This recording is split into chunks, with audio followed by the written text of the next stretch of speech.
Welcome to the 4 Pillars of Men's Health, a podcast of resources for restoring vigor and vitality, bringing you top influencers in the men's health arena, case studies of men who have succeeded and how they did it, and cutting-edge teaching on men's health issues from America's leading men's health guru, Dave Skattum. Get ready to take steps towards good health. Here's your host, Dave Skattum. Hey, welcome to the 4 Pillars of Men's Health. So glad you are listening to my podcast, and I have this firm conviction. I know I say this over and over again, but each one of us have such a unique journey that we take towards good health, and it's such a pleasure to meet guys from all over the world who are making a difference and taking steps towards good health, and that's why I'm so excited about this series of podcasts that I'm doing right now, and it's just so great to meet all these amazing guys and hear their stories. And today I have a special treat for you, a guy that I've known for years and come to admire and respect a lot, and I'm looking forward to his comments and his thoughts on good health. And his name is Monte Sterling from Bozeman, Montana. And Monte, thanks for joining us this morning on our podcast. Hey, yeah, I feel real welcome. All right, sounds good. It feels great being here, man. Hey, I always like to start off my podcast just getting to know you a little more, and just so everybody knows, Monte is this pretty amazing creative genius. So whenever I have a creative glitch, I call Monte up, and we have this creative session, and we always come with some pretty great creative ideas. But his bread and butter is he's a construction guy, and he's an inventor and a creative genius, and really glad to have you on my show. And I always like to start these things off with, what is getting Monte Sterling out of bed in the morning these days? What's on your front burner, Monte? What's cooking in your life? I'm glad you asked me that. That's the most important thing, not only in my life, but I think everyone else. Why are you getting out of bed in the morning? Yeah. What's your why? And for me, it's very, very powerful.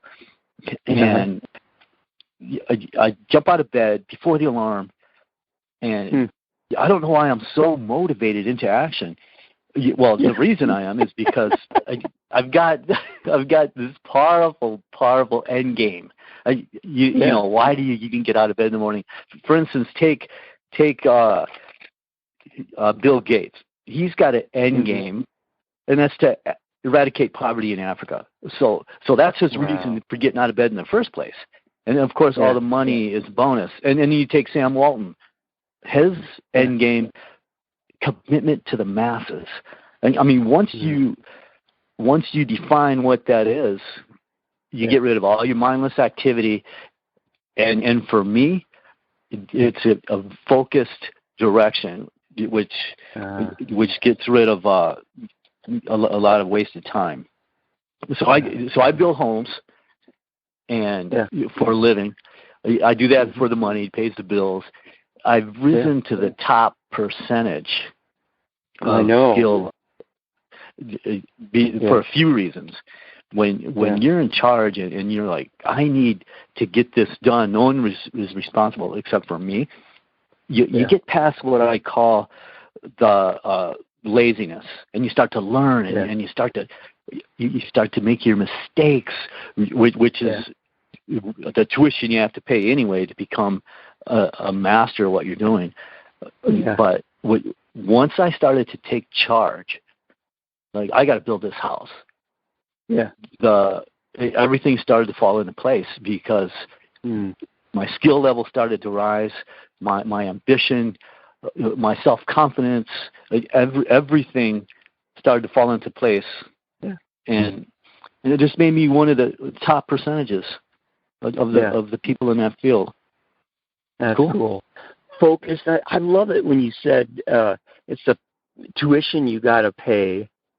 That's so true in life.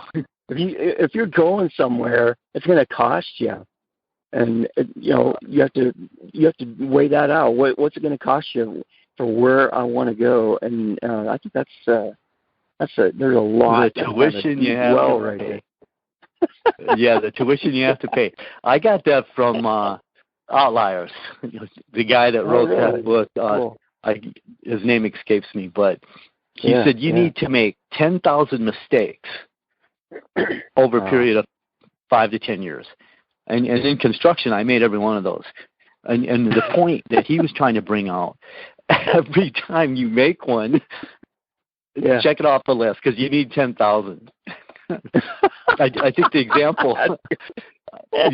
example he used was the Beatles playing for 10,000 hours before they got good. That is so true. I mean, in life, if you look back over your life, you got to learn from those things. Hey, I'm curious. What? So I'm like a amateur historian kind of. I really like learning about history and hearing about past stories about our society and our culture and our world. And so when I think of men's health, my thoughts kind of go back to this ancient Greek and Roman era, thousands of years ago, and I have in my mind this picture of this great sculpture, and he's got his chisel out there, and he's got this big chunk of marble rock, and he's out there with his hammer and his chisel and chiseling away. Statue of David. Yeah, and at the end, he's created this just like an amazing figure of, I think in his mind, the perfect man, and just this amazing thing. And I'm just curious if you could do that, and you could put like this ideal healthy man up on one of those Greek pillars, what would that man look like? Describe the perfect healthy man. What is that to you? How's that look to you? Oh man, what a cool image! I would say 7% body fat, muscles streamlined over muscles. Good health. I would say, and of course, statue of David. What I remember, who did that? Was that Leonardo da Vinci that chiseled him away? Michael. It's either that or Michelangelo. Michelangelo, yeah. I remember they had it covered in a big blanket, and he worked under that blanket for 2 years, keeping it a secret to the masses. And when it was unveiled, I remember the statue of David was naked, and everybody's surprised. The women's like, there's the perfect man. But they even built a special monument to house that statue. Yeah, it's pretty incredible. So 7% body fat, muscular, good health. What? Tell me a little bit more about what that healthy guy looks like. Oh, you would be able to see his self-esteem by the posture that he carries. You would see that he's a man that, and this you'd have to almost look into his eyes.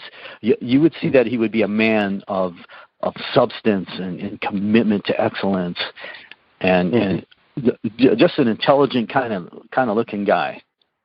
Yeah, and that all comes with good health, I think. Yeah. I love it when you can get so much out of like who a person is by looking them in the eye. It really tells you a lot about who that person is. Oh yeah, speaking of the person's eyes, when you talk to people, especially when you shake hands, it's important to look deep into their eyes, and almost to the point where you can see the color of their eyes, because it just shows that you're interested. Yeah, that's cool.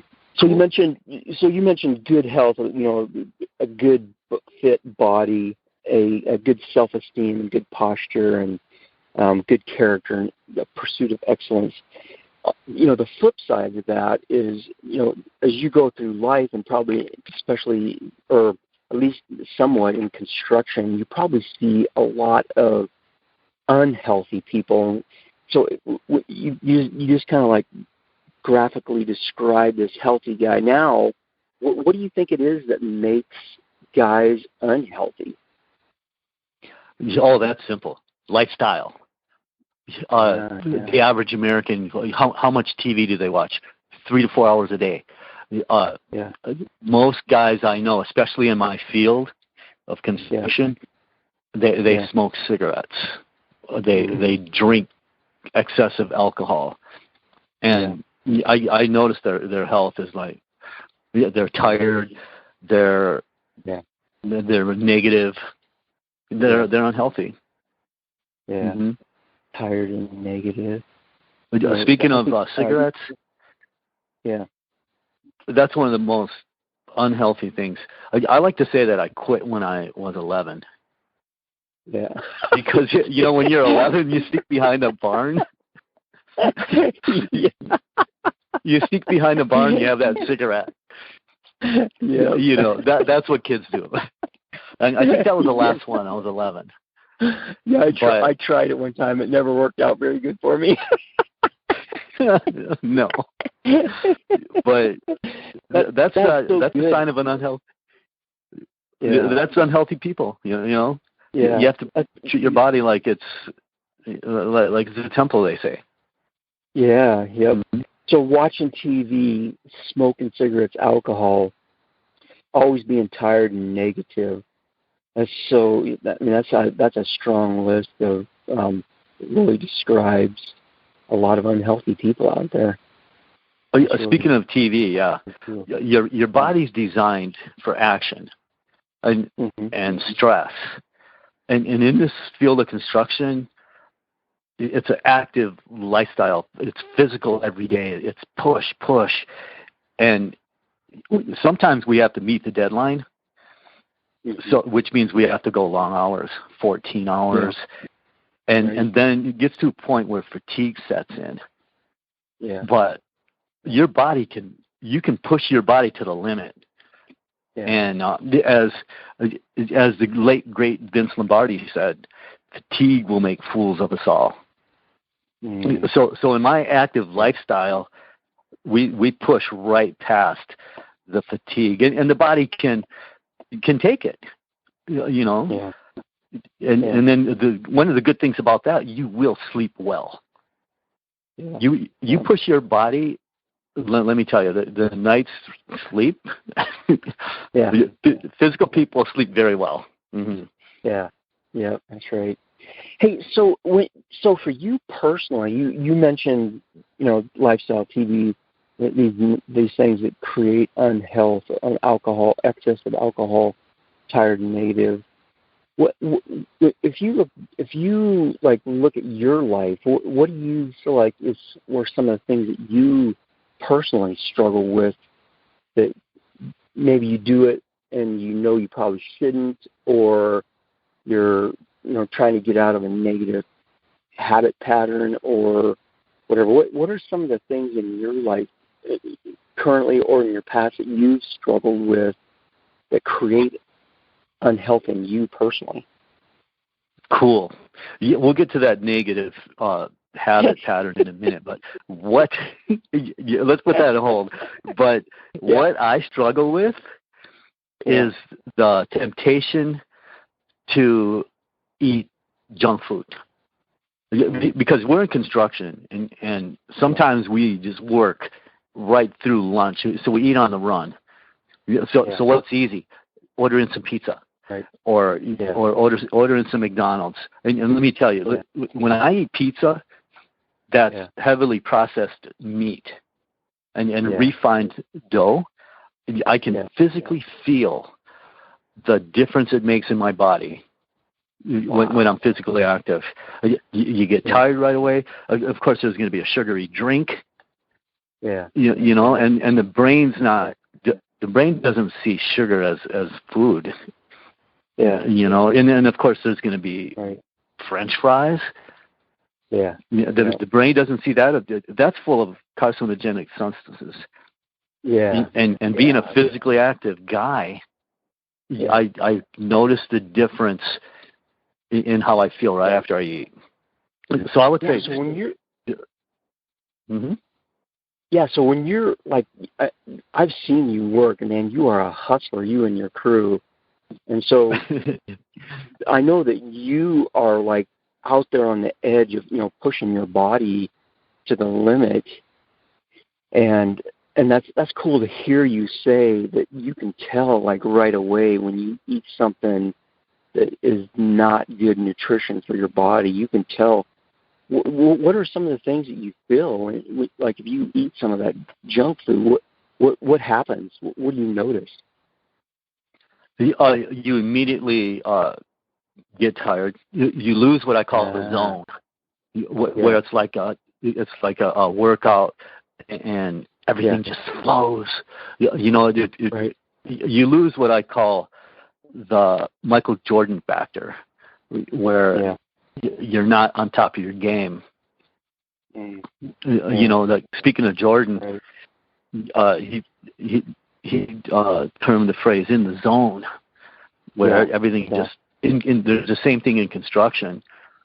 Your mistake level goes way down, and it seems everything you do is like quality. You lose that. Yeah, and then of course, water. When you're under the sun and you're sweating like crazy, water, man, your body needs that to carry out functions. Like remove waste, perspiration. And when you replenish that yourself, if you were to drink a soda, Pepsi, Coke, right away you go into fatigue mode, as opposed to fresh water. Mm-hmm. Yeah. Yep. Hey, so a little bit more personal. I want to dig in a little bit deeper with you. If you look back over your life, I know you're living in Montana, but you came from, I think, in Minnesota. Is that where you're from? Yeah, Wisconsin. Oh, Wisconsin. That's right. Yep. Green Bay Packers. Yep. Green Bay, Wisconsin. Yep. Cheese man. If you look back, if you look back over your whole, from now to, to the first memory you had in life, and if you can you point to some times or some people or a circumstance that where you can say, you know what, because of that circumstance, it could be a negative thing or a positive thing, or a negative person or a positive person, that made all the difference for me in my journey to health. What can you think of times like turning points or people that made a big impact on you, that created you to be like a more healthy person? Oh, yeah. I'll start it back when I was a young athlete.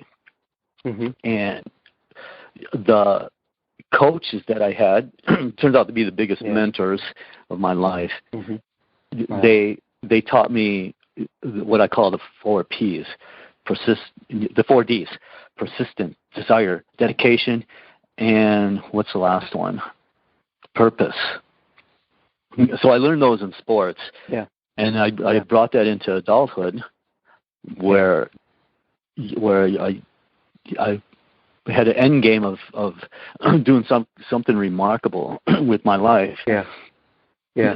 Something that made a difference. Yeah. That's cool. Yeah, when you say that, my mind went back to I had a high school coach, a wrestling coach.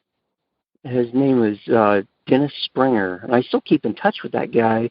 And it's a pretty incredible the impact that type of person has on our life. And in my interviews with guys all over the world, many of them have told me that they're when they were younger, they had like a coach or a great mentor that poured into their life and encouraged them. And where my thought goes is, man, if that was so powerful for me, what am I doing with the young guys around me, and how am I impacting their life, and how can I make a difference for them, just like these guys did in my life? And I think that's such a powerful thing.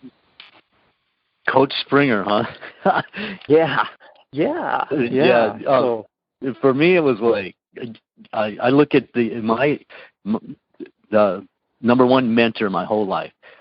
I'd put him up there at the level of Vince Lombardi. He was just a good guy, caring and interested in bringing out the best in all of the young athletes. And that coach, he had more state champions at that time than any other. He turned that single-handedly coach turned our town into a dynasty of wrestlers. Really? And wow, we had a dynasty. State champions, one right after another, and it was all in the coaching.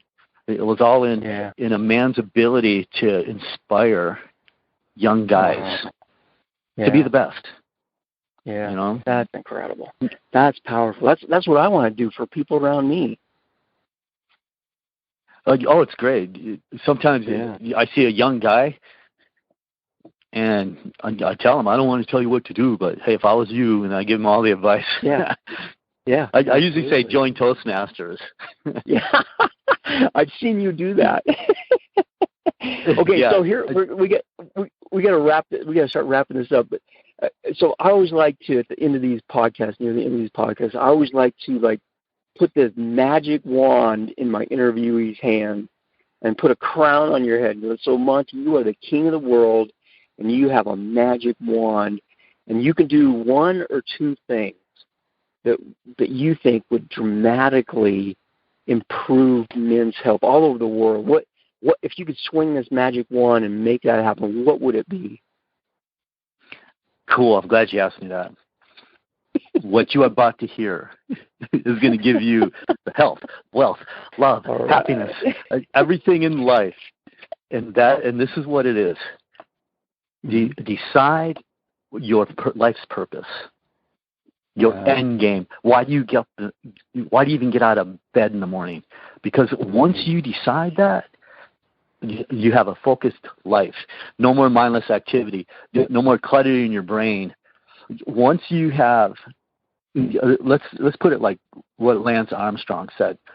We have good days and great days. Once you decide where you're going, you're inspired into action, and you catch on fire with ambition, and this has a lot to do with men's health.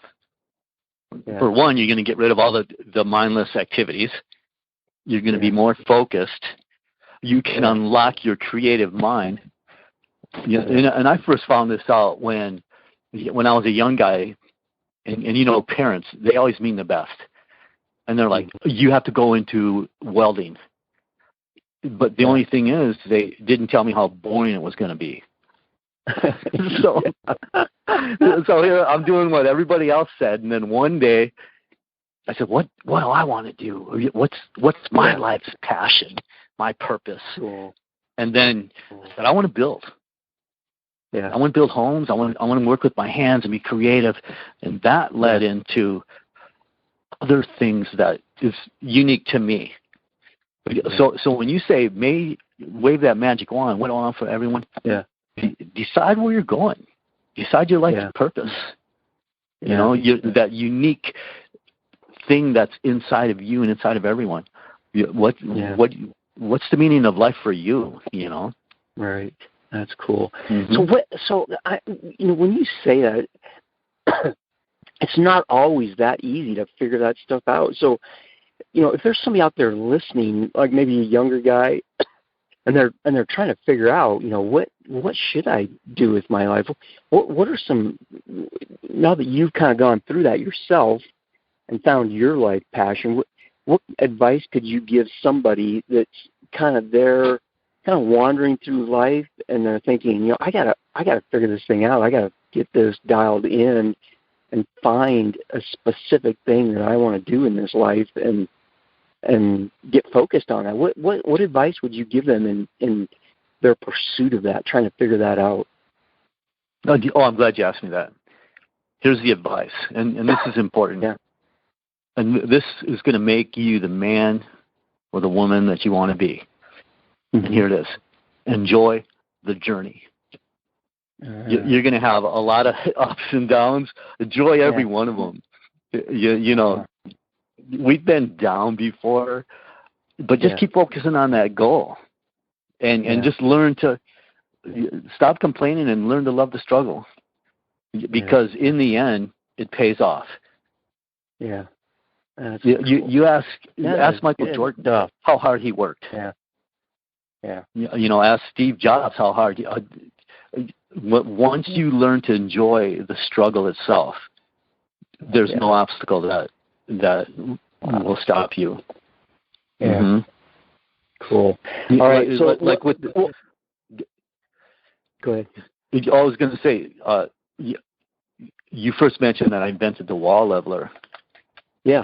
40 revisions, again and again and again. Talk about a struggle, but that's the process. Here's another setback, But once you have a vision of where you're going, nothing can really stop you. That's cool. All right, so this is a lot. We're going to wrap this up, Monte. So I'm just going to toss this to you, and if you want people to get a hold of you or see what you're doing, you can say that, and I'll put that in the show notes as well. But close this out with your final thoughts on men's health and the importance of health, and whatever however you want to wrap this up. And also, if you have things going, you mentioned that wall leveler. I've seen that thing in action. It's an amazing invention, and whatever, if you want to say something about that, however you want to wrap this up in regards to being healthy, and if you want people to contact you and how they do that, that'd be great. So I just forward lateral the ball to you, and now you run it in for a touchdown. Okay, let's see. If I had one a piece of advice or want to leave in someone, learn all you can. Have a curiosity of life. You look around and make up your own philosophy. The curiosity of everything in life. That's one thing about.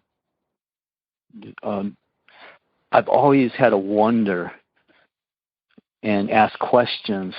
So I would say just learn all you can, become the best you can be. You've been listening to The 4 Pillars of Men's Health with Dave Skattum. To learn more about the resources mentioned on today's show or listen to past episodes, visit the4pillarsofmenshealth.com.